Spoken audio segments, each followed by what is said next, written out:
నాకు ముస్లిం దండయాత్రల వల్ల కూడా మొత్తం కూలిపోవడం జరిగింది. ఈ వర్షాల కారణంగా పైన ఆర్కిటెక్చర్ మొత్తం ఎలా అయిపోయిందో చూడండి. టెంపుల్ లోపల చూస్తే గట్టిగా నడితే కూడా వెళ్ళిపోయేటట్టు పగిలిపోయేటట్టుంది. టెంపుల్ లోపల ఈ యొక్క దేవుని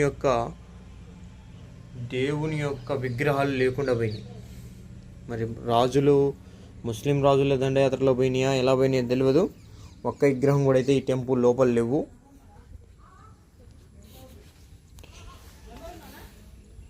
చూడండి, ఇవన్నీ కూలిపోయినాయి. నేను ఇంతగానో ఒక 4-5 రోజులు వచ్చాను ఇక్కడ ఈ టెంపుల్ దగ్గరికి, కానీ నాకు అప్పటి విగ్రహాలకు సంబంధించినవి కానీ నాకు ఏదైనా ఒక చిన్న వస్తువు ఏదైనా దొరుకుతుందని ట్రై చేస్తున్నా. దెర్ ఇస్ నో యూజ్ అనమాట. ఏం లేవు, అన్నీ సేమ్ వరుసగా. అది సేమ్, ఇది సేమ్, ఇది సేమ్, అది సేమ్, అది సేమ్ వరుసగా ఎందుకు కట్టారు?